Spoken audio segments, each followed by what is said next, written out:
There we go. And so Dr. Kudelia is teaching at University of Basel this semester, but he is a tenured professor at Baylor University. Oh. So that is where he normally teaches. Dr. Kudelia, can I turn it over to you? Yes, thank you, Liz. And thank you for joining. I will speak for about 20 minutes, 25 minutes, so that we have plenty of time for discussion. And I want to get a better sense of what you're interested to hear. So I'll just leave more time for discussion at the end. Quickly about myself, I'm, as Liz mentioned, lived in Texas for 10 years. I teach at Baylor. Prior to that, I've been a doctoral student at Johns Hopkins, also studied at Stanford. And before that, I lived and was educated in Lviv University, which is in Western Ukraine. And I'm sure everyone knows Ukrainian geography very well after these 12 days, which I feel very sorry about. Because these are the bad, certainly very bad reasons to learn geography of Ukraine. But when I'm watching the coverage of Ukraine on especially American news, I watch Fox News and CNN and MSNBC, I'm really struck by the nuance with which they are covering this conflict and with how many journalists and reporters they have on the ground in these different small towns that I'm sure very few Americans have ever heard of, and how important is this coverage, especially of the human dimension of the conflict, because the conflict itself has already imposed a huge amount of civilian suffering, as you all know, and unfortunately, it does seem like it may go on for quite some time. So we must be prepared for a very long haul as far as support for Ukraine is concerned. So let me just say very briefly, and I studied Ukraine initially as a doctoral student and then as a scholar, as a political scientist for almost 20 years. So I know a lot about the Ukrainian politics, and I can put the current conflict in the broader context of Russian-Ukrainian relations over the last 30 years, but more specifically under Putin over the last 20 years. And it's important to understand that this is not a crisis that just occurred out of nowhere, that there have been multiple crisis points in Russian-Ukrainian relationship, especially since Putin took office. And these crisis points started to emerge very early on in Putin's presidency. He started issuing territorial claims over parts of Ukrainian territory that were close to Crimea. He started imposing energy demands or sanctions on Ukrainian presidents. He was turning off gas twice over the last 20 years in response to the actions of the Ukrainian presidents that he viewed as unfavorable to Russia. He was imposing or threatening economic sanctions against Ukraine as well. And of course, in 2014, this coercive pressure on Ukraine turned to the direct use of force with the annexation of Crimea and the support for the separatist insurgency in Donbass, where you have initially a lot of Russian undercover agents, but then deployment of full Russian regular troops in eastern Ukraine in order to ensure the survival of these separatist territories. And to understand the current phase, and that the current phase is really the accumulation of these multiple pressure points on Ukraine, we need to understand that the last 8 years, the conflict in Donbass over these separatist territories. There was an attempt to solve this problem or this conflict diplomatically, and it resulted in 2 diplomatic agreements, Minsk I and then Minsk II.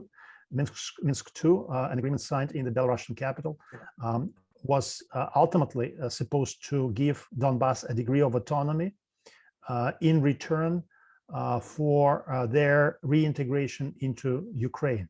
It was also supposed to empower local separatist leaders and give them the ability to form their own militias, to have their own courts, to have their own prosecutor general, etc. It also required Ukrainians to agree to full amnesty for the crimes that were committed during the early phase of the conflict. And of course, many in Ukraine viewed these Minsk agreements as strong, very unfavorable to Ukraine. They were signed under a lot of pressure, with Russian troops basically advancing further into the Ukrainian territory. So this was a sign of desperation on the part of the Ukrainian leadership at that time. And remember that Ukrainian military, that everyone is so full of praise right now, rightfully, that is holding up to the Russian advance. That is showing that we can fight back. In 2014 and 15, the Ukrainian military was in shambles. It was very poorly organized. It was full of deserters and possible traitors who were recruited by the Russian security services. And we did not have any access to weapons and arms. And I understand I'm talking to the Democratic branch in Switzerland, but it was Obama who consistently refused to provide arms to Ukraine, lethal aid, under the assumption that the provision of military assistance to Ukraine would trigger some kind of more aggressive Russian response. And it only changed under Trump. We understand that Trump was doing that for his own personal reasons, and we know how he tried to use it as a lever later to blackmail Zelensky. We all remember the evidence that came out during the impeachment trial and so on of Donald Trump. But nevertheless, he ultimately was the one who opened up for Ukraine access to military support, military assistance. And that buildup of military equipment, modern military equipment in the form of anti-tank weapons, for example, was crucial for improving the capacity of the Ukrainian military. There was also considerable training that has been done by the United States and other military commanders who were coming to Western Ukraine to train the new generation of Ukrainian soldiers. And so that Minsk agreement, that attempt to find a diplomatic solution to Donbass, ultimately failed primarily because many Ukrainians saw it as illegitimate. It was highly unfavorable in Ukraine. So any president, whether it's Poroshenko or Zelensky, who tried to sort of move forward with the implementation of Minsk agreement, probably would have faced a very significant pushback from the Ukrainian civil society.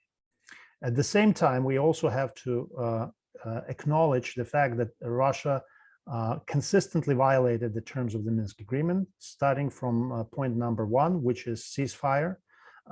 Those separatists and that are in Donbass were fully commanded by the Russian military, so it was Russia's responsibility to persuade, to compel them to stop exchange of fire, which they never did. In addition to that, Russia continued providing a lot of military assistance to the separatists. And most importantly, in 2019, it started to distribute Russian passports, Russian citizenship to people who lived in Donbass. And this was really a turning point as far as a change in strategy is concerned. Because with the distribution of Russian passports to Ukrainian citizens in Donbass, Putin was directly saying to everyone that he's taking responsibility for these people. And if Ukraine somehow, through some type of action, would endanger their lives, Ukraine would then be endangering the lives of Russian citizens. And this would create a pretext for the Russian intervention. And in fact, it did. As we know from the Putin statement a few weeks ago, one of the reasons he articulated for the conflict, for the war, for the start of what he calls a limited military operation, which was a full-scale invasion, of course, of Ukraine from multiple directions, was a threat that Ukrainian military allegedly posed to Russian citizens who lived in Donbass. But this was just one of multiple totally fabricated causes that Putin presented to the world and to the Russian society. His first step, of course, in terms of declaring war in Ukraine, was to withdraw from the Minsk agreements and recognize the independence of Donetsk and Luhansk republics. And from then on, he organized or created an illusion of a humanitarian crisis. He organized multiple buses evacuating citizens from these republics under the impression that Ukrainians were supposed to attack these republics and take them back, even though Ukraine did not have the capacity nor interest, really, nor intention to attack either Donetsk or Luhansk and capture them. And he then moved on to the discussion of three important factors. One is history, and a lot of his statement that led to the declaration of war was devoted to the claim that Ukraine is somehow an artificial entity, a state that does not have the right to exist, that economically it proved unsustainable. Historically, it has no real basis. As far as foreign policy is concerned, it is fully a puppet regime of the United States, or a proxy of the United States, which wants to use it as it wants for the sake of organizing an effective aggression against Russia. And the second aspect of his statement, or his appeal to the Russian society, was strategic. He was basically arguing that Russia faces a direct threat in the form of NATO enlargement that supposedly would include Ukraine. And the most absolutely unimaginable claim that he made was that Ukraine is on the verge of developing nuclear weapons, which Ukraine gave up, surrendered voluntarily, as you know, in 1994, which resulted in the signing of the Budapest Memorandum. So these were some of the claims that became the basis, the fabricated pretext for the military operation against Ukraine. Now, there were also other important opportunity factors that opened up space for Putin to act. One of those opportunity factors was the total destruction of the Russian civil society. I'm sure you followed Navalny case. Alexei Navalny was first poisoned, and when he came back, he was jailed. And after that, most of the civil society structures that were associated with Navalny were destroyed, seized by the Russian police. Many people were thrown into jail. Others were exiled, were forced into exile. And so the opposition, the de facto opposition that existed in Russia, basically ceased to exist over the last year and a half. We see that it's a crucial fact, because when we see the protests that are happening against the war all across Russia, we understand that it was important for Putin to destroy his main opponent and to eliminate any type of organizational structure that would mobilize protests against the war in Ukraine. And the second important opportunity factor was the protests in Belarus against Lukashenko, which ended up making Lukashenko much more dependable on Putin, much more dependent on Putin. Putin intervened early on to help Lukashenko suppress these protests, recognize his legitimacy as president, who was reelected multiple times, and then we know that he rigged these elections. And ultimately, only Putin now recognizes Lukashenko as legitimate president. And for that reason, Lukashenko owes him his political power. And because of that, Belarus became a staging ground for preparation of the Russian invasion. As you know, a number of Russian troops went across the border into Ukraine from Belarus. And so the fact that you had this connection to Belarus was crucial for organizing this multi-pronged attack on Ukraine. Let me just, I'll show you a couple of maps. You may be familiar with this one from the New York Times. So this is a map of the the initial invasion that started from 4 directions. Right here is an attack and assault that happened from Belarus. So Belarus obviously had to authorize the use of its territory for the sake of invading a neighbor.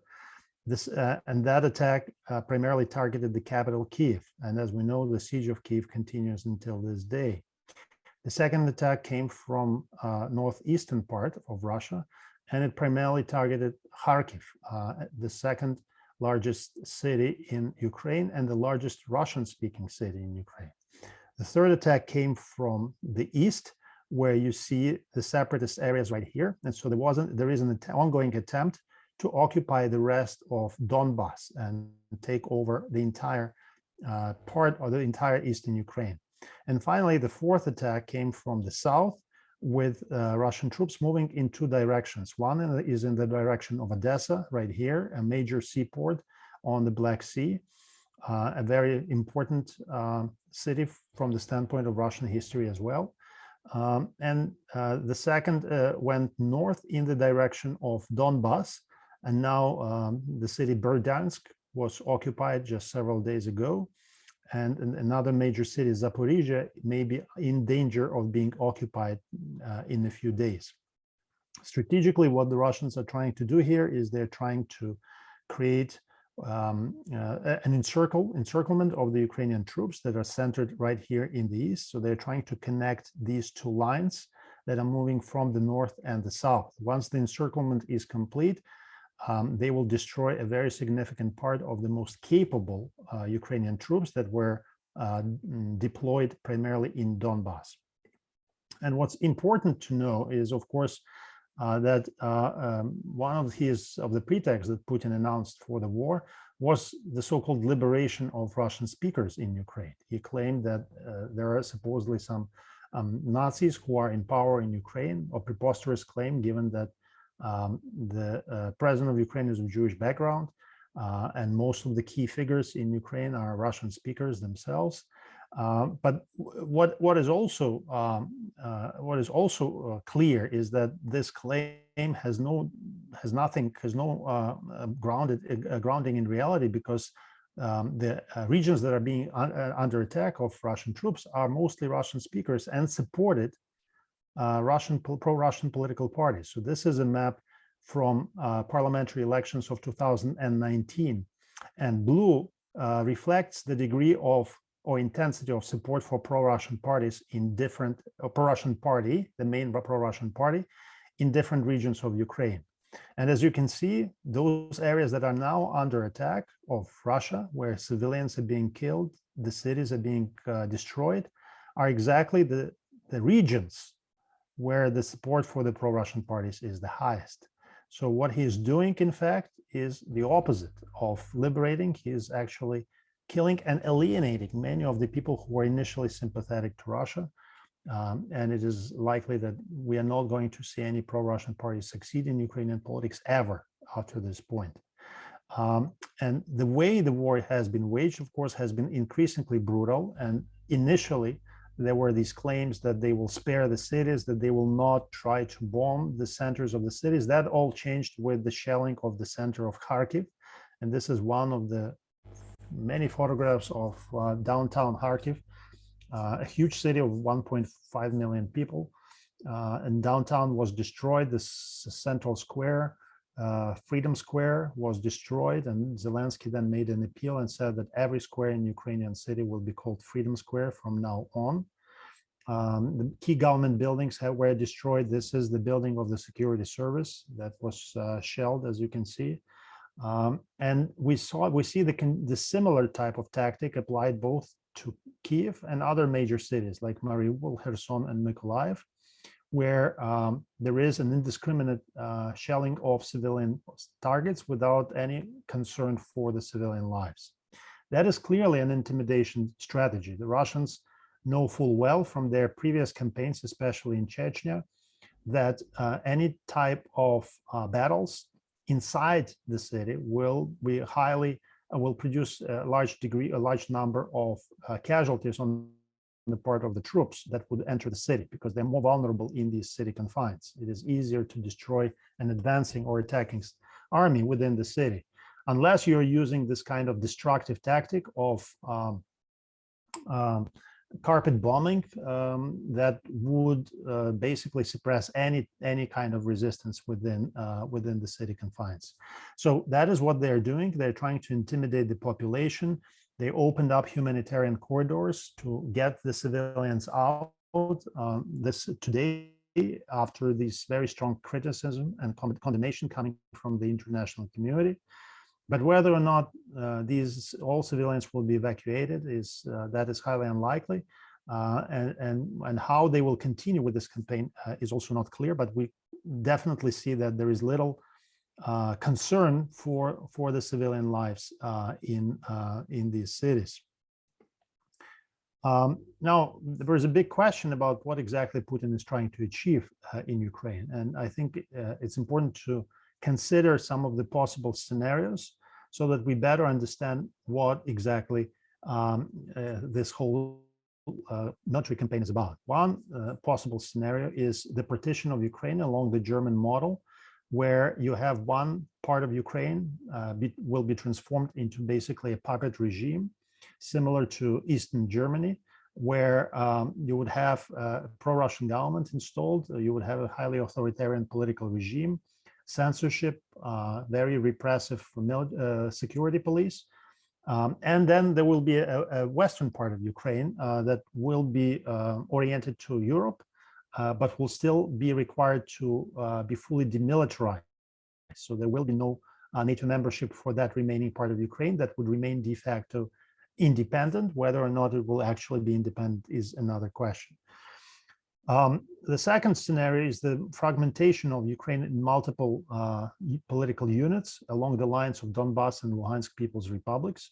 So rather than having a large Eastern Ukrainian republic, you would have multiple small people's republics, or a quasi-federation of these republics that would make it easier for Russia to control them, rule them, and would prevent any type of organized resistance to the Russian rule in the future. And the third scenario, which I think is clearly very unlikely at this point, especially after 12 days of the campaign, is the full subordination of the entire Ukrainian state and its transformation into Belarus, turning it into a puppet state of Russia. Maybe that was the initial goal, but we clearly see that this would be highly unlikely. And there are a number of obstacles that Russia is now seeing during its campaign. One is a tremendous popular support for the war effort, the high level of popular mobilization, civilians who are joining these territorial defense units, basically like a self-defense units where people receive arms and take up positions in their neighborhoods so that they can protect neighborhoods in case Russian troops arrive. And that is why many Ukrainian intellectuals already describe this as a people's war, as the first people's war, the first war of independence, for independence of Ukraine, truly all national effort. In addition to the military component, we also see a nonviolent resistance that is rising in many cities and towns that were already occupied by Russia. And I just published an article on this. You can find it on the URI's Facebook webpage. It's on the website called Open Democracy. And I describe some of the instances of resistance to the Russian rule in occupied cities of Ukraine. The resistance that comes both from the city officials who refuse to accept and subordinate themselves to the Russian military, but also from regular residents of these cities that come out in large numbers, face tanks with Ukrainian flags unarmed, and singing Ukrainian anthem and chanting, "You have to go home," to the Russian soldiers. And so these images of civilian defiance of the Russian military, nonviolent defiance, clearly undermine the narrative that we've heard coming out of the Kremlin. And that makes it very difficult for the Russian propaganda outlets to continue selling this war to the Russian public, to continue presenting this illusion of some type of support that may exist for the Russian war within Ukraine.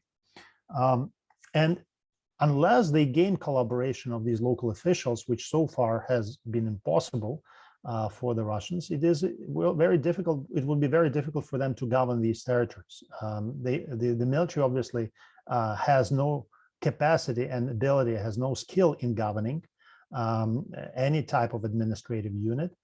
If they bring in Russian administrators. They would have no legitimacy whatsoever. Their orders would be defied.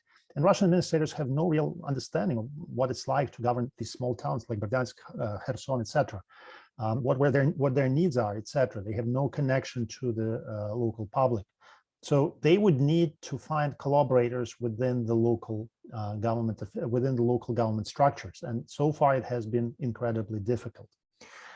And finally, the political elite of Ukraine is also unified. If in 2014 you see some political figures in Ukraine who were supportive of the Russian goals and openly calling for negotiations with Russia, right now we don't have anything like this. In fact, even the most pro-Russian politicians have basically become very nationalistic in terms of their support for Ukrainian statehood and the need to resist Russian aggression.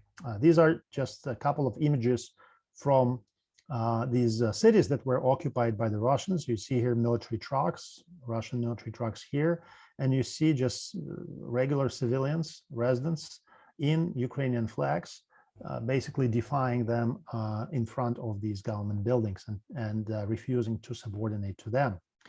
And it's important, as a political scientist, I also want to rely on some of the prior studies of occupation. And one of the influential studies suggests that occupation can succeed under three conditions.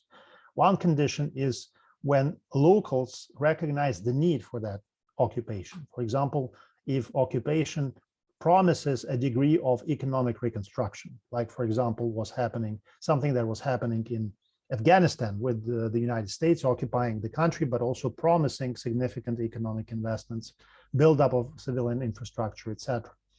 Another precondition for successful occupation, and by successful I mean something that can be extended for a long period of time, is when there is a perception of threat that the locals feel as far as some kind of third party. And so occupation is really a form of defense of that local population from that threat. And the third is the credible promise that an occupier makes to make occupation temporary. Nobody wants to be occupied for a long period of time. So as long as an occupier can give a credible promise that they will only do it for a temporary period of time, only then you can expect some kind of acquiescence of the locals to the occupation. Now, none of these three conditions are actually fulfilled in the case of Ukraine. First, we see the recognition that, in fact, occupation interferes with the process of economic reconstruction of Ukraine that has been going on for the last several years. Majority of Ukrainians see it as the occupation is highly damaging to their personal prospects, economic prospects, highly damaging to the economic prospects of the country. And so there is no sense within Ukraine that occupation will somehow be beneficial to the country economically. There is also no external threat that Ukrainians perceive. The only threat that they perceive is coming from Russia, not from some imaginary foe from outside. And finally, of course, no Ukrainians trust Putin anymore because he has been lying a lot and violating many of his promises before. So when he said in his statement that we are not intending to occupy Ukraine, nobody in Ukraine certainly could take him for his word. And so there are no preconditions for successful occupation. And it is not clear how exactly, even if Russia manages to seize these territories, more territories militarily, how exactly they plan to govern these territories and to keep them under their control for a long period of time. There are a lot of different maps. One map that I follow that I think is more accurate in terms of its depiction of the war is from the Twitter account called @WarMapper. You can follow it and see they update the maps every few hours. And the reason why I think it is more accurate is because there is a tendency in many of the maps that you see in the media to basically color all of these territories as occupied, even though in fact there is no military presence of the Russian troops there. So just because they passed through a certain territory does not mean that all the territory around there this corridor through which they passed actually falls into their control. So many maps that you see, for example, would show that that entire territory here is now under Russian occupation. But as this map accurately shows, what we can definitely see as something controlled by Russia is these corridors, these routes by which Russian troops have been moving in the direction of major cities. And these routes, yes, they are under Russian control, but the territory around these routes do not necessarily fall under the Russian military control. And in fact, as I suggested, as I just described, even some territories that are occupied and under Russian military control, like Kherson, for example, or Melitopol or Berdyansk, are still there are still pockets of significant resistance to the Russian presence, and we can only talk about military occupation. We cannot really talk about more broader, comprehensive occupation in the sense of their administrative control over these territories, because there are still Ukrainian flags waving over the government buildings, for example, in Kherson, Berdyansk, and Melitopol, and the local governments refuse to accept Russia as a Russian rule. So then the question is, what really is an occupation, and how can we claim convincingly, compellingly that a certain territory was occupied? So we can talk about the sort of the military side of things in Q&A if you're interested. I wanted to finish, of course, with the plea to consider providing support. There are multiple ways in which we outside of Ukraine can assist Ukraine at this point. There are multiple charities that are offering and asking for help. The hub for all different donations is the National Bank of Ukraine, bank.gov.ua, that provides two types of forms of assistance, or offer two types of assistance. One is for refugees, so humanitarian assistance is the second, and the second is for the Ukrainian military. And they have a variety of different banks that they work with. In Switzerland, they work with Cantonal Bank, and they have an account there, and it is easy to donate, very easy to donate funds to any of these two causes.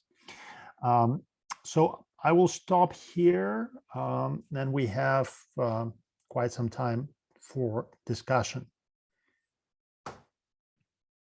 Thank you so much, Dr. Kudelia. That was a great presentation, and we've got a couple of questions in the chat. Chi, you are up first. Okay, hello, Dr. Kudelia. Thank you very much for this very insightful talk. I was just wondering whether you think Zelensky or the Ukrainian people would accept any sort of partitioning deal, you know, like maybe Crimea and the Donetsk, you know, in exchange for peace. And maybe NATO membership. Thank you. Thank you very much. That's a very important question, since diplomatic negotiations are happening behind closed doors. Today, there was a report in the Israeli newspaper about the visit of the Israeli Prime Minister to Moscow, I think yesterday or the day before, where he was trying to understand what types of demands Putin has and whether or not it is possible to make a deal. Given the type of resistance we're now seeing in Ukraine, I think Putin may be adjusting his expectations as far as the possible outcome of this war is concerned.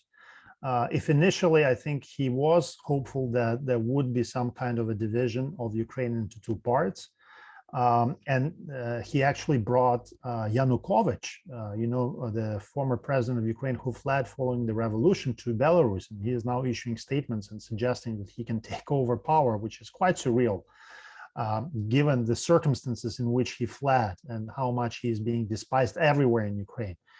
But there may have been some kind of calculations that, you know, someone like Yanukovych, some kind of Russian puppet, will be leading this eastern part of Ukraine.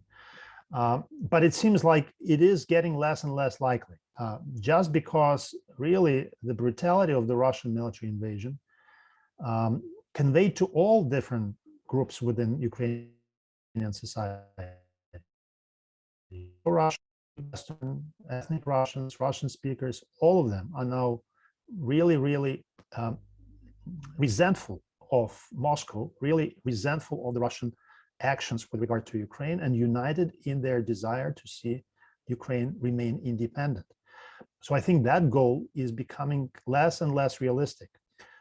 What is more realistic, again, from the reports that we've seen from multiple sources, and from the reports we've seen in the Israeli press based on the visit of Prime Minister, is a recognition of independence of Crimea and Donbass from Ukraine, and the declaration of neutrality that would be signed or supported by some kind of a multilateral agreement between the United States, Russia, United Kingdom, maybe European Union, etc., that would recognize Ukraine as a neutral state in return for some type of guarantees of its integrity and inviolability of its borders.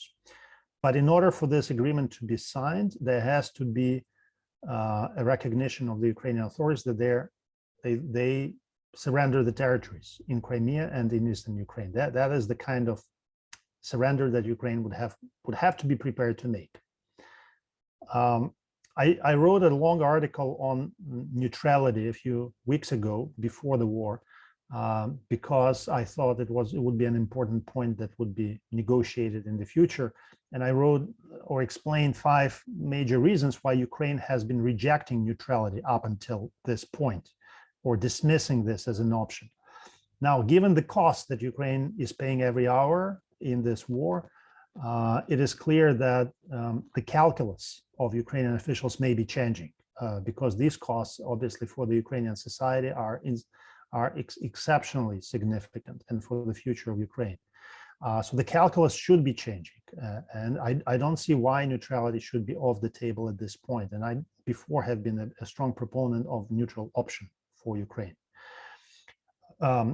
It will be harder for Ukrainian government and for Zelensky to agree to the surrender of the territories. Maybe there will be a formula found, diplomatic formula, that would recognize a temporary control over these territories by Russia without fully giving them up for the future. I'm not sure whether that will satisfy Putin or not, but that may be some kind of a compromise that Putin can agree to. So these are really the key issues that are being now discussed. These 3 issues: neutrality and the recognition of the loss of these 2 territories, Crimea and Donbass. Putin also talked about denazification as the goal, but this is preposterous goal, as we understand, and it was done specifically only to influence public opinion in Russia, in order to sell this whole idea that Ukraine is somehow a Nazi state. There is also an argument for demilitarization, and I think some type of limitations on the size of the Ukrainian army, on the types of armaments that Ukraine can have, and on the type of contacts that Ukraine may have with the West. All of these limitations probably would be part of any possible likely diplomatic settlement in the future. It's unmuted. Thank you. Okay. May I ask a question, a follow-up question? I'm the husband of G that asked the previous question. Mhm. Now, you were talking about neutrality. I think that's completely off the table. I think the Ukraine went through this already. The only reason why the Ukraine would allow giving away the Crimea and the Donbass is for NATO membership, because that's the only effective guarantee that there won't be down the road again any incursions, any attacks by Russia. So my reading of that report that you were quoting, that Zelensky is considering talking about Crimea and the Donbass, is probably based on that he would be willing to give away Crimea and the Donbass. I mean, the Donbass is anyway completely trashed economically. All the smart people are in the western part of the Ukraine, and it's economically depressed. It's heavy industry and so on. The Crimea is full of Russian Marines and retired Marines. I think the issue there will be with the Tartars living there and getting autonomy for them. I think that's what he probably will negotiate for them. So I can only see a scenario where Zelensky agrees to accept these changes in borders by getting in return NATO membership and EU membership. So that's my take on the situation right now. Of course, you know, the economic pain and the destruction is huge right now. But I think the EU will put in tons of money into reconstruction of the Ukraine under these conditions afterwards. So I think there's going to be a lot of economic help coming from the Ukraine, to the Ukraine from the EU. And the EU needs the Ukraine down the road for production. It has a well-educated population that is very, as we have seen, wants liberal democracy, has embraced it, and is ready to be part of the European experiment that we're doing. So I think I can't see any scenario where any Ukrainian president would really, unless the country is leveled by nuclear weapons, would accept to such a agreement to give away the Crimea and Donbass in exchange for neutrality, because neutrality is no guarantee. And I mean, not even the Great Britain and Russia, Great Britain and the US have actually defended the integrity on the Budapest Memorandum, which they also signed. So from that point of view, I think this is very difficult. One quick question on top of it is, why the whole southern campaign of the Russians depends on being able to move troops out of Crimea. And I think that the difficult point is this bridge over the Strait of Kerch. Why won't the Ukrainians try to blow this up or damage it? Because that would cut off all the supplies, and the Russians would have to use boats to bring in supplies. So has this been discussed, or you know much more about it, but this occurred to me, has this been discussed as a possibility? I cannot know any confidential information about the planning, military planning. I would imagine that this would be something that Ukrainians probably might have considered. But let me go back to your original point, and that is on neutrality. Yes. So yes, that is exactly one of the reasons why Ukraine has been rejecting neutrality for quite some time, because it does not give a direct guarantee of security. The only guarantee that you can get is reliance on some kind of a multilateral agreement that depends really on the goodwill of the people of the countries that signed this agreement. And we've seen in the past that for some countries neutrality worked. We are in Switzerland that didn't have any wars for 200 years plus. But for other countries, it did not work. So Belgium is a good example of a country in the 19th century that became neutral. And then the neutrality was twice violated by the Germans, who guaranteed neutrality in the first place. And it was violated because there was no backup from other countries for Belgium. There was no real investment in Belgium's security from outside. The problem is that NATO, especially now, would not be willing to take Ukraine in. Even if the United States would be supportive of that, there will be significant disagreement within NATO. And as you know, NATO makes decisions unanimously. So there has to be a unanimous support from all members of the alliance for the membership of Ukraine in NATO. And second of all, that would go against the very objectives of the conflict.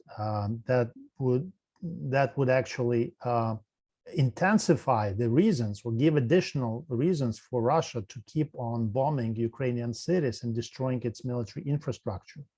So any deal that involves some kind of a promise of NATO membership will be totally unacceptable for Russia, because it sort of defies its own goals in that military campaign against Ukraine. So I do not see how NATO membership can really be a realistic option at this point. And it is important to follow the rhetoric that we hear Zelensky. In a number of statements over the last several days, he actually spoke in very critical terms of NATO, and he blamed NATO 2 days ago because they refused to establish no-fly zone over Ukraine. He blamed NATO for continued deaths of Ukrainian people, and he said that the responsibility for the killing of Ukrainians lies both with Russia and NATO now, because NATO is not willing to enforce the no-fly zone. And he repeated his accusations or criticisms of NATO today, this morning. I think there was an interview with ABC News where he said that he's schooling on NATO membership. He doesn't want to keep on begging for NATO membership on his knees, that it's humiliating for Ukraine to do these things, and that he is open to other options as far as including neutrality is concerned. But he just wants to have a dialogue with Putin. That is his direct wording from his interview. He wants a direct dialogue with Putin. All of the options are open. So theoretically, I agree with you, neutrality does not give any guarantees. Whether or not neutrality can be a temporary solution that would at least end carnage for now for Ukraine, I would not exclude that. On the carriage and the bridge itself, you may be right from the supply standpoint. It's just not clear how much of the Russian troops have already been brought into Crimea prior to the beginning of the military operation, because the United States had been reporting on the buildup of troops for 3 or 4 months. And so I think Putin might have already counted that possibility or considered that possibility that the carriage bridge might be somehow destroyed through some kind of a military attack. So I'm not sure that would put a tremendous, in the long term, yes, it would be a major blow. But in the short term, I don't think it will prevent Russians from moving advancing further into other southern parts of Ukraine. The next person in the queue is Eric Burns. Yep. So I've been occupying the chat a little bit, but really interesting conversation. I love foreign affairs, and so I've been keeping track for some time. Just for reference, I have my own favorite map that I follow, and I put that in the chat. Wikipedia has a great resource where you have a team of people updating, and you can see each city and town and try to follow it. It's complicated. A brief comment from the previous guy is, I think, yeah, it's maybe not so much about the troops going into Ukraine at this point. It's more about the supply chain. And that's one of the reasons why I guess you had a lot of the troops stalled out next to Kiev, is because they weren't able to fuel up their vehicles, and they weren't able to, who knows, maybe not even feed the troops. And that's one reason why Ukraine has had so much success recently, is because they've been attacking the supplies. So perhaps blowing at the bridge still does something, but I also understand Ukraine doesn't have an air force. Sorry for the ramble. The question originally I had was how you somewhat answered, was that how likely, there's been a lot of discussion and especially a lot of American media that Russia's coming in because they're going to overturn the government. And I was like, okay, yeah, well, how likely are they actually going to have a Russian government there, because the people will so clearly rebel? But I guess I'm changing that question over, because you've already answered that, to more, okay, what do you think the situation is over time? The longer Ukraine draws out this conflict, supposedly the better for them, because it makes Putin look bad. 25% of the population sees through his propaganda machine. And so the longer it goes on, perhaps, he has to rely more on his oligarchs to support his economy. So do you think there's some chance that Putin himself will be kicked out of office if this draws on for some time? What are the likelihoods of, I don't know, half of Ukraine being taken over as a puppet state, and how does that change over time? Do you have any thoughts about that? In a month, 2 month scenario, for instance? Absolutely. So one of my colleagues said that it's a race between what will happen first. Either Russia goes bankrupt, or people around Putin will assassinate him or poison him or something, right? So what will happen first exactly? there should be sufficient number of rational people who should around in top levels of Russian government who should understand that the game that Putin is playing at this point is highly destructive as far as long-term future of Russia, but also medium and short-term future of Russia. There was a report that in April they're expecting Russia to default on its loans, that would just not be able to pay them back. And we see the currency depreciating every day. There is a significant depreciation of the Russian currency. And certainly some of the sanctions, particularly with regard to the Central Bank of Russia, the freezing of reserves of Central Bank of Russia in Europe, that has been of great significance and of great impact. So if Putin had an ideological control, like, for example, Russian Soviet Politburo, where everyone was ideologically on the same side, I would imagine that the likelihood of a split within the ruling elite would be very low. But we clearly see that that ideological component is weak in Russia, at least not as strong as it was in the communist times. There is no kind of shared ideological worldview that that allowed these people to rise to the top. Many of the people are just close cronies of Putin, and so they're backing him up because they understand that if Putin is gone, they will be gone too. They have no independent power base, they have no independent political future.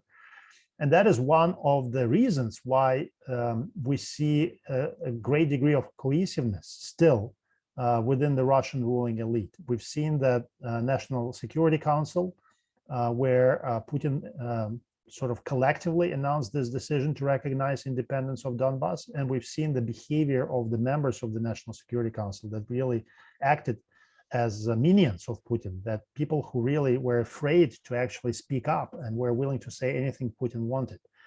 And so many of the people that are influential are people that came to Putin, with Putin together to Kremlin, that knew Putin for decades prior to that and depend on their career on Putin's support and backing. And so you should not be expecting a lot of independence from them. At the same time, we see that Russian society is demonstrating some disagreement with Putin's policy and with the war, but not to the extent when it would make a difference. So it would make a difference when you see millions of people on the streets. So far, we've seen maybe tens of thousands in some cases, certainly hundreds. I understand that the risks of demonstrating are huge in Russia. The costs of demonstrating are huge. And there is no coordination mechanism that existed before. As I mentioned, the civil society structures have been utterly decimated over the last 2 years. But the crackdown on the independent media that is happening in Russia today, many of the key media outlets, liberal media outlets that were critical of the war have shut down, because Putin introduced and the Russian parliament introduced draconian laws that are imposing very significant criminal sanctions on anyone who is reporting on losses, for example, of Russian soldiers, or who is reporting about the civilian casualties in Ukraine, who is critical on the war. Immediately you get 10 years in jail, 15 years in jail. So just draconian sanctions. And that's why journalists cannot function. If you are not a member of the propaganda machine, you cannot report on the war. Facebook was shut down, Twitter is shut down, all the radio outlets that existed were shut down. So where would an average Russian get their info about the war? Up till now, we've seen that the casualty rate is about 5, some say 10,000 Russian soldiers over 12 days, which is considerably higher than during the war in Afghanistan from when the Soviet Union invaded. They calculated that the average was much smaller compared to the average right now. But it still is, compared to the entire population of Russia, really a small number, right, of the people who are killed. So you would not see the kind of anti-war movement that would be generated by the families of those soldiers who were killed in the war. at least not in the near term. It is also important that Putin emphasized just a couple of days ago that there are no draftees who participate in the war, that all of the people who are fighting in this war are came on through contracts. So they're professional soldiers. And so that means that if this is your job, and your job is to die, it's part of your job. And so you cannot really blame the Russian government. You made a choice to go to the military, and as a military member of the military, you have to follow orders. And so that gives, again, some sense of, creates an additional argument for why people should not be really rising against the war. The war is fought by the professional soldiers. But the type of response that you see from the Russian state that tries to suppress all of these independent critical voices indicates that they may be nervous, that they may be unhappy with the way war is happening, and they may be nervous about the public reaction to the war in the future. And so that I think is something to keep watching. I would not completely discount the possibility of a major anti-war mobilization in the future, but I think in the near term, it's not going to happen. Dr. Kudelia, I know we said we would go until 8, but we have just myself and Vicky in the queue to ask questions. Can we go ahead and do those too? And then, Yes. okay, Yes. great.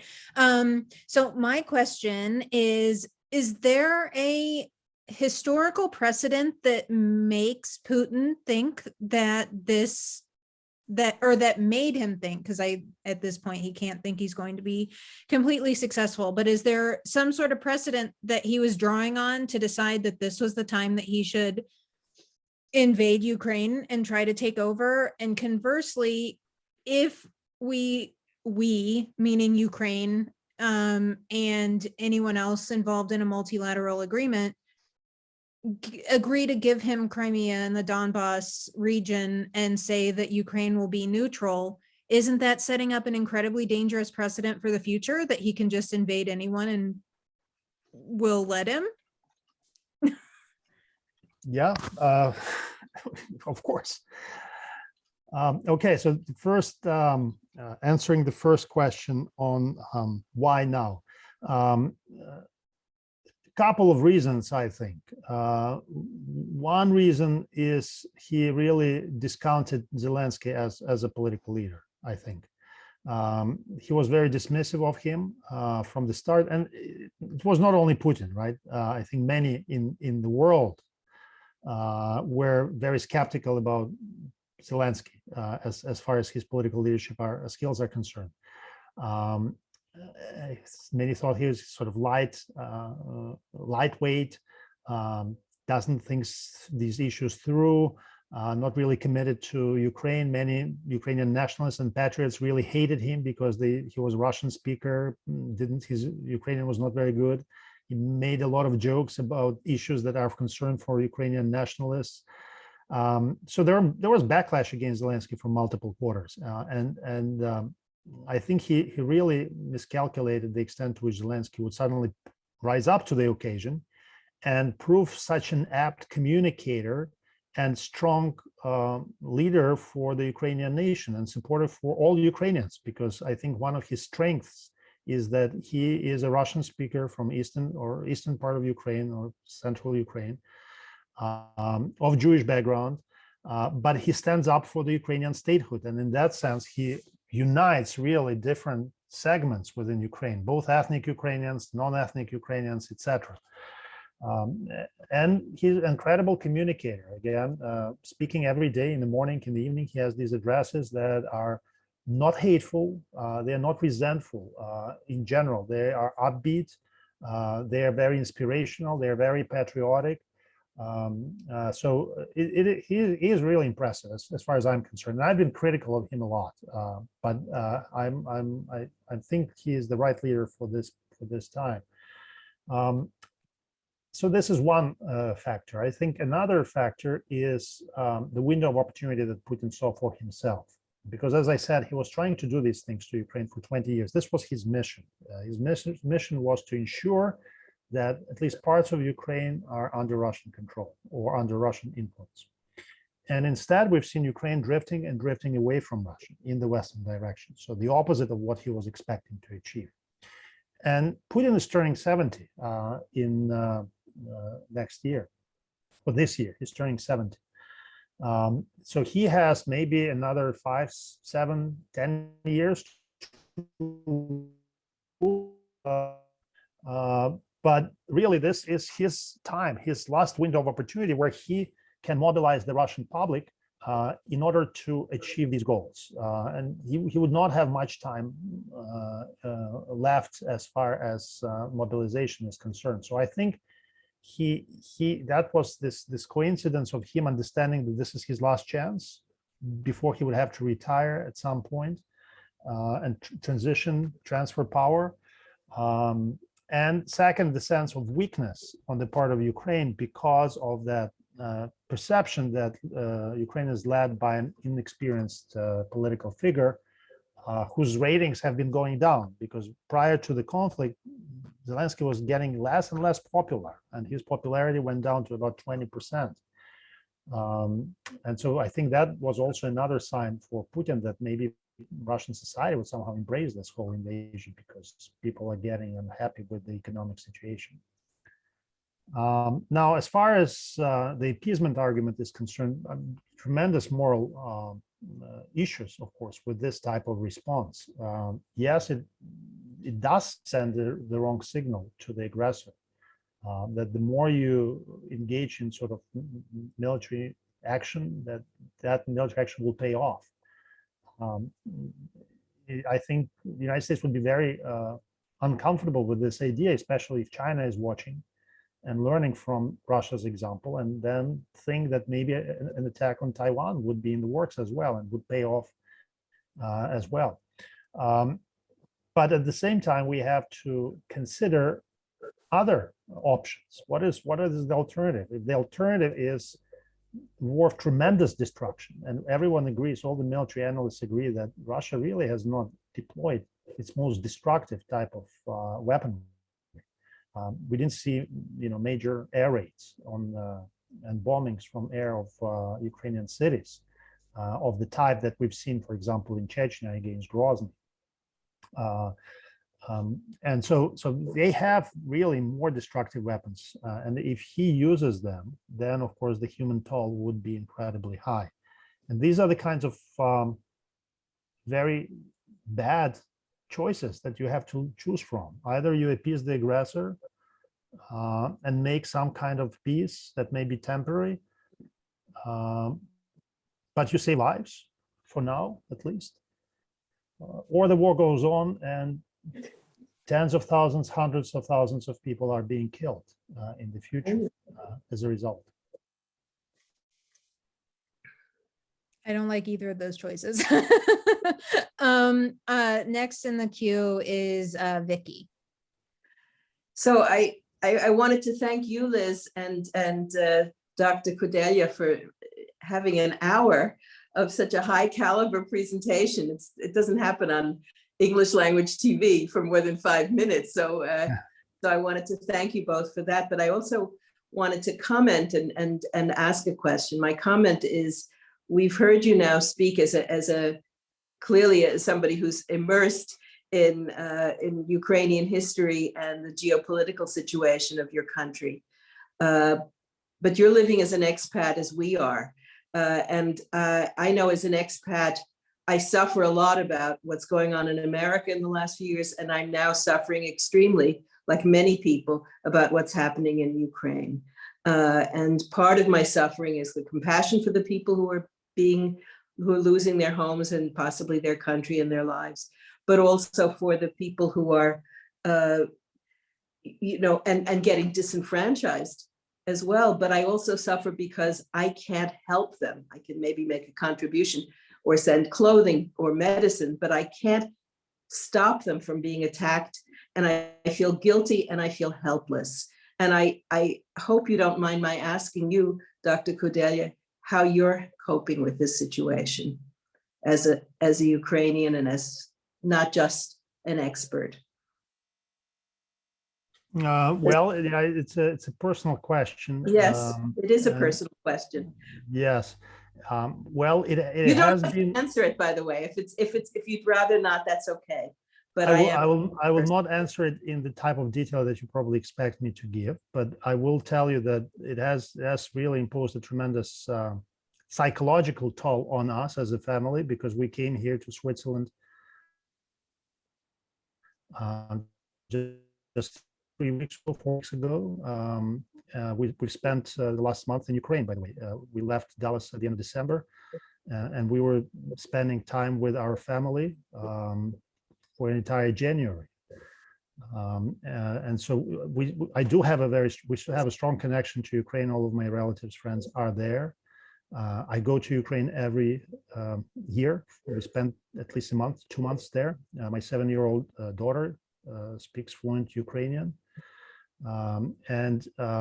For us, it was a shock, as it was for many Ukrainians. And that's, I think, why, I said that before, that this was the most predicted war, but also the least expected war. The most predicted because, as you know, Biden was talking about that war for 4 months. But when I came to Ukraine in January, I didn't get a sense that people really take it seriously, that many just dismiss these things. And no, that's not possible. It's just completely out of the realm of possibilities. And Zelensky himself was talking about it like this. He was dismissing this. And so that is why I remember just the day before the invasion, before the attack, I was on the phone. We were talking on Zoom to my brother-in-law, who was in Kiev at that time. And I already learned that Russia withdrew all of its diplomatic embassy and consulates. So all the diplomats on that day left Ukraine, and they put down the Russian flag. Well, for me, that was the most clear sign of all that the invasion is going to happen within the next 24 hours, that Russian diplomats are gone. And so I called him on Zoom and I said, what are you doing? You need to, if you don't want to find yourself in the middle of an attack, you need to start moving somewhere, maybe west. And he said, no, I'm busy preparing for a presentation tomorrow. He worked in a financial company. And he said, we have this acquisition that is very important to us. And so I need to put out together these PowerPoints for my management. And I told him, you understand, there will be no management tomorrow. There will be no company. There will be no acquisitions. Tomorrow is the day. And he was just completely dismissed it. And then, of course, at 6 o'clock in the morning, when he heard the bombings in Kiev, he immediately jumped into the car and left. And he had no job after that because the company ceased to exist. Most of the holdings of this company were in eastern Ukraine. So the stories that we hear, these are the stories that accumulate over time. And as you said, that sense of helplessness is tremendous. Another sense is the sense of uncertainty. So my mother, for example, she's 75. She is in Lviv. It's the city where the U.S. Embassy relocated right now, a city that is in relative safety, but in relative safety. Relative means it is not being bombed, as Kharkiv is being bombed, or Kherson, or Mykolaiv. But for us, the big question is what is going to happen in a week, in 2 weeks, or in a month, and whether or not Putin will go all the way and try to at least destroy parts of Western Ukraine, if not conquer them, right? He understands that he cannot conquer them in the conventional sense of the word, but he certainly can inflict a huge damage on Western Ukraine, especially given his talk that Ukraine is full of nationalists that he wants to kill. And of course, most of the nationalist Ukrainians live in Western Ukraine, not in the parts of Ukraine which he's bombing right now. So this is how he's treating Russian-speaking parts of Ukraine. You kind of wonder what he can do to those parts that vote for more nationalist political forces. And so that level of anxiety and uncertainty you have about the future, and I keep calling my mother and persuade her to leave. But she keeps asking me, well, it seems like life goes on. I can still buy food. I can still talk to my friends. We can still walk and walk on the streets. Even though she sees on her television screens that other cities in Ukraine are bombed, psychologically, you're still not prepared to give and allow everything and just leave, right? You still want to have this hope that the war will not affect you directly. But rationally, we all understand that there is a high probability that it will happen. And so that inability of not just making a direct difference in the sense of, I don't know, volunteering into the territorial defense, although I never held a gun in my life, so I'm not sure I can really be of great help for the military people. But not being there is certainly is frustrating, but also not being able to persuade people who are close to you that maybe time to leave and look for safety outside of the country. That is also for us very traumatic. And of course, there are ongoing discussions in social media with friends, and it is interesting how many of our friends respond, because I got emails from people I met like 5 or 10 years ago, and I've never seen them again. And they email me. I get a lot of emails from friends with words, from students from Baylor, with friends of support, with words of support. But we also see some response from people we met in Dallas who are from Moldova, for example. We have a friend whom we've been in touch with because of my daughter and her daughter were friends. But she is convinced that it's Ukraine that is to blame in this conflict. And you're blown away by this because you realize that for several years you've been friends with a person who suddenly is on the opposite side, on the side of the enemy, and really does not want to even consider your point of view.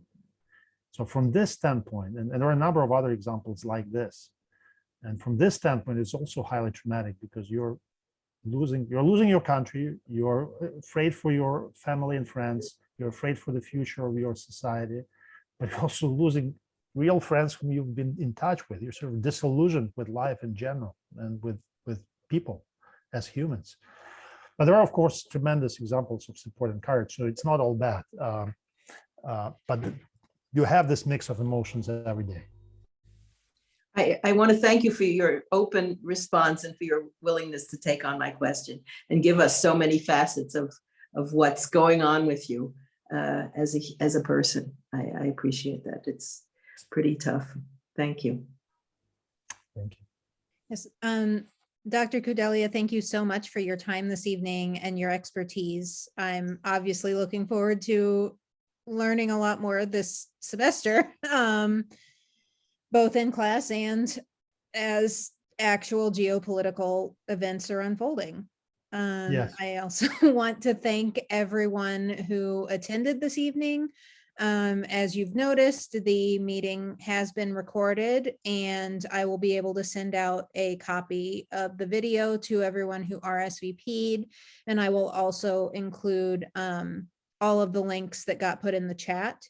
So if you didn't catch those now, then you will be able to grab them from the email. So Thank you, everyone, for your questions and for your concern for Ukraine. Thank you. Thank you Bye-bye. very much. thank you. Thank you. Thank you.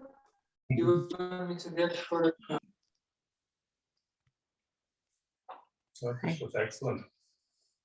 Good night, everyone. Thank you.